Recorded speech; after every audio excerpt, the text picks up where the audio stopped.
Hello दोस्तों, welcome है आपका हमारे यूट्यूब चैनल में। Pensioners, family pensioners as well as कर्मचारियों और राज्य कर्मचारियों के लिए भी ये बहुत बड़ी खबर होने वाली है। डायरेक्टली असर पड़ेगा उनकी पेंशन पर, उनकी फैमिली पेंशन पर, साथ ही साथ कर्मचारियों की सैलरी पर भी। जो मैं दो बड़ी खबरें उनको देने वाला हूँ। पहली बड़ी खबर जो होने वाली है वो आप सभी की पेंशन्स में बढ़ोतरी से रिलेटेड होने वाली है, प्रोविजनल पेंशन से रिलेटेड होने वाली है, प्रोविजनल ग्रेच्युटी से होने वाली है। साथ ही साथ और भी जो अन अलाउंसेस है उससे रिलेटेड मैं एक बहुत ही बढ़िया और ज़बरदस्त खबर आप सभी को देने वाला हूं।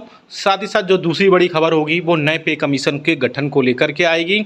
अभी अभी जो है राज्यसभा से, वित्त मंत्रालय के व्यय विभाग से, यानी राज्यसभा से मिनिस्ट्री ऑफ फाइनेंस के डिपार्टमेंट ऑफ एक्सपेंडिचर की तरफ से एक बहुत ही ऑफिशियल नोटिफिकेशन आया है। एक राज्यसभा में एक क्वेश्चन पूछा गया था, उसके आंसर में कई सारी चीज़ें अब क्लियर हो पाई हैं। नेक्स्ट पे कमीशन में आपकी बढ़ोतरी, आपकी जो पेंशन में बढ़ोतरी है उससे रिलेटेड, साथ ही साथ और भी कई चीज़ें जो आपकी पेंशन से रिलेटेड है, वो सभी चीज़ों का मैं आपको ऑफिशियल नोटिफिकेशन के साथ ही सारी चीज़ें आपको डिटेल में बताऊँगा। इसीलिए इस वीडियो को पूरा लास्ट तक देखिएगा, और अगर चैनल पर पहली बार आएँ तो चैनल को ज़रूर सब्सक्राइब करिएगा।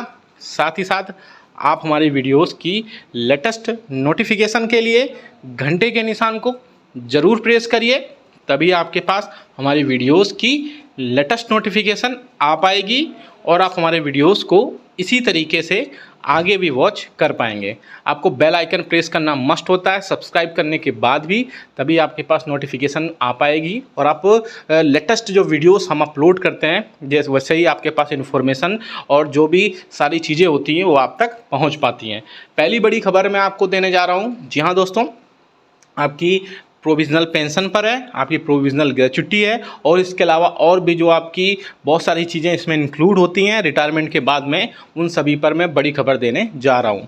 जैसा कि आप सभी को पता है कि कर्मचारियों और पेंशनर्स के लिए जो है उनको पेंशन का प्रावधान है, साथ ही साथ उनको रिटायरमेंट के बाद में ग्रेच्युटी प्रोवाइड कराई जाती है। तो बहुत सारे जो पेंशनर्स रिटायरमेंट होते हैं तो उनकी जो है पेंशन टाइम पर नहीं आ पाती है। बहुत सारे पेंशनर्स अभी मैसेज कर रहे थे कि उनकी इस मंथ की पेंशन अभी तक नहीं आई है, तो जिसके चलते वो परेशान रहते हैं। कभी वो बैंक के चक्कर काटते हैं, कभी वो अपने ऑफिसेस के चक्कर काटते हैं, लेकिन उनकी पेंशन आने में बहुत ज़्यादा डिले हो जाता है, जिसके चलते वो बहुत ज़्यादा परेशान होते हैं। तो उसी के बाद में गवर्नमेंट ने एक बहुत अच्छा इनिशिएटिव्स लिया है और सभी बैंक्स को, CPCCs को, साथ ही साथ आपके ऑफिसेस के जो CPA हैं उन सबको एक बहुत ही क्लियर इंस्ट्रक्शन दिए हैं कि जो भी पेंशनर्स हैं, और वैसे मैं आप सभी को बता दूं कि government time to time pensioners की पेंशन उनके खातों में पहुंचे उसके रिगार्डिंग बहुत इनिशिएटिव्स लेती भी रहती है, और सबका एक टाइम बाउंड फिक्स है कि इस चीज़ के लिए इतना ही टाइम लगेगा और इससे ज़्यादा टाइम नहीं लग सकता है। जैसे आप रिटायरमेंट होते हैं तो उसके बाद में आपको PPO ऑर्डर जारी किए जाते हैं, उसके बाद में आपका फिजिकल वेरिफिकेशन होता है और आपकी पेंशन आपके स्टार्ट हो जाती है। लेकिन इस बीच में जो सपोज़ इस मंथ अगर कोई पेंशनर्स रिटायरमेंट हुआ तो ये सब प्रोसेस करते करते, फिजिकली वेरीफाई करते करते बहुत ज़्यादा समय लग जाता है, जिससे 3 से 4 मंथ, कभी कभी 5 मंथ तक का भी टाइम लग जाता है। तो इसी बीच गवर्नमेंट ने टाइमली बिल्कुल सारी चीज़ें क्लियर हों, टाइमली इसमें पेंशन आपके खातों पर पहुंचे, उसके लिए इनिशिएटिव्स लिए हैं और उसको टाइम बाउंड कर दिया है। जी हाँ दोस्तों, सारी चीज़ें टाइम बाउंड हो चुकी हैं। फिर भी गवर्नमेंट ने इसके बाद में और भी चीज़ें इसमें ऐड की हैं। जैसे आपको जब तक फिजिकली PPO ऑर्डर्स नहीं मिलते हैं तो आपके लिए EPPO ऑर्डर्स जारी किए जाएँ, और इसके अलावा आपको प्रोविज़नल ग्रेच्युटी प्रोवाइड किए जाए और प्रोविज़नल पेंशन आपको प्रोवाइड की जाए। जैसे आप अब जिस मंथ से रिटायरमेंट होते हैं उसी मंथ से आपकी पेंशन आपके खातों में पहुंचे और आपकी जो ग्रेच्युटी है वो भी आपके खातों में पहुंचे। इस सब में क्योंकि फिजिकल वेरीफाई होने में बहुत ज़्यादा समय लग जाता है, जिसके चलते पेंशनर्स और फैमिली पेंशनर्स को बहुत ज़्यादा दिक्कतों का सामना करना पड़ता है उनकी पेंशन उनको लेने में। तो इसीलिए आपको प्रोविजनल पेंशन और प्रोविजन ग्रेच्युटी का प्रावधान कर दिया गया है, जिससे आपकी सारी चीज़ें आपके खातों में आएंगी और आपको जब रियल जो फिजिकल वेरीफाई होने के बाद में जब सारी चीज़ें आपको प्रोवाइड कराई जाएंगी तो वो उसमें से सारी चीज़ें सेटलमेंट कर दी जाएंगी और आपको प्रोविजनल पेंशन और आपको प्रोविजनल ग्रेच्युटी आपकी तत्काल तुरंत प्रभाव से साथ जारी कर दी जाएगी। दूसरी बड़ी खबर तक लेके चलते हैं। आप देख सकते हैं कि वित्त मंत्रालय के भारत सरकार की तरफ से इम्पोर्टेंट क्वेश्चन 8वें केंद्रीय वेतन आयोग का गठन से रिलेटेड क्वेश्चंस पूछे गए थे। जी हाँ दोस्तों, आप क्वेश्चन देख सकते हैं। पहला क्वेश्चन पूछा गया था, क्या वित्त मंत्री यह बताने की कृपा करेंगे कि क्या जनवरी 2016 से जनवरी 2023 के दौरान केंद्रीय कर्मचारियों के वेतन और केंद्रीय पेंशन भोगियों के पेंशन में केवल 42% की वृद्धि हुई है, जबकि इसी अवधि में देश की प्रति आय 111% तक बढ़ गई थी? यदि हाँ, तो इससे रिलेटेड इसमें ब्यौरा क्या है। दूसरा क्वेश्चन पूछा गया है इसमें, क्या विगत 3 केंद्रीय वेतन आयोग की सिफारिशों के अनुसार मुद्रास्फीति के प्रभाव को कम करने के लिए महंगाई भत्ता या महंगाई राहत का मूल वेतन के 50% या उससे अधिक होने पर भावी वेतन संशोधन किया जाना चाहिए? ये बहुत इंपॉर्टेंट क्वेश्चन है।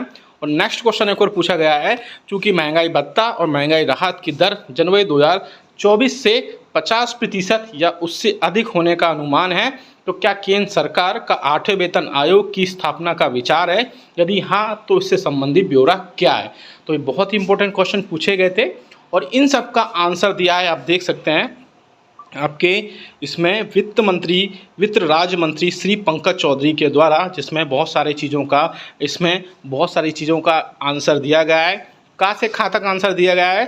केंद्र सरकार के कर्मचारियों और पेंशन भोगियों को महंगाई भत्ते और महंगाई राहत का भुगतान मुद्रास्फीति के कारण उनके वेतन और पेंशन की वास्तविक मूल्य में हुए ह्रास की क्षतिपूर्ति के लिए किया जाता है। इन दरों में जनवरी 2023 में वेतन और पेंशन के 42% की वृद्धि की गई थी। महंगाई भत्ता और महंगाई राहत की दरें औद्योगिक कामगारों के अखिल भारतीय उपभोक्ता मूल्य सूचकांक, जिसे all India consumer price index भी बोला जाता है, के आधार पर आवधिक रूप से प्रत्येक 6 महीने में संशोधित की जाती है। ये सब चीज़ें जैसे कि हम पता है। अब बात करते हैं कि जो सबसे इम्पोर्टेंट है 8th पे कमीशन, यानी क्या 8वां वेतन आयोग आएगा? क्या सरकार के पास में क्या कोई ऐसा प्रपोजल है जिससे न्यू पे कमीशन के बारे में चर्चा की जाए? तो इसके रिगार्डिंग आंसर आया है कि सरकार के पास में अभी ऐसा कोई भी प्रस्ताव विचाराधीन नहीं है। यानी अगर आपका DA और DR 50% क्रॉस करता है, उसके बाद भी जो है सरकार जो DA और DR होगा वो 50% के बाद कंटिन्यू बढ़ता जाएगा। न्यू पे कमीशन जो कि 8th पे कमीशन होगा, उसके बारे में सरकार के पास में कोई भी प्रपोजल जो है प्रस्तावित नहीं है, कोई भी प्रस्ताव विचाराधीन नहीं है। तो हो सकता है वो आगे आने वाले दिनों में 8वें वेतन आयोग देखने को ना मिले। और उसके अल्टरनेटिव्स बहुत सारे हैं, उसके अल्टरनेटिव्स पर भी मीडिया में कई बार चर्चा हो चुकी है। इसके रिगार्डिंग कई सारे हो सकते हैं, चाहे वो ऑटोमेटिक पे रिवीजन हो या फिर इसके अलावा जो है कई सारे एक्रोइड फार्मूला है, इन सब चीज़ों पर चर्चा हो सकती है। लेकिन अभी गवर्नमेंट के पास में कोई भी प्रस्ताव या बोल सकते हैं प्रपोजल विचाराधीन नहीं है जिससे 8वां वेतन आयोग लाया जा सके और कई सारी चीज़ें इसमें ऐड हो सकें। तो आप क्या सोचते हैं 8वें वेतन आयोग पर? क्या वो आएगा या आएगा तो कब तक नहीं आएगा? और अगर नहीं आएगा तो आप हमें कमेंट करके ज़रूर बताएगा। यस और नो में आंसर ज़रूर दीजिएगा। आपके कमेंट्स हम बहुत पढ़ते हैं और उनका रिप्लाई देने की पूरी कोशिश करते हैं। और साथ ही साथ पेंशन पर भी आप बताइएगा कि पेंशन पर आपको टाइमली पेंशन आपकी खातों में आती है या टाइमली पेंशन खातों में नहीं आती है, आपको बहुत ज़्यादा परेशान होना पड़ता है आपकी पेंशन खातों में पहुंचने के लिए। ये वीडियो बहुत इंपॉर्टेंट था। वीडियो अच्छा लगा तो लाइक करके ज़रूर जाइएगा, इसको शेयर सभी के साथ करिएगा क्योंकि इसमें बहुत सारी इंपॉर्टेंट डिटेल्स थी। और मिलते हैं आपको नेक्स्ट वीडियो में। Thank you so much.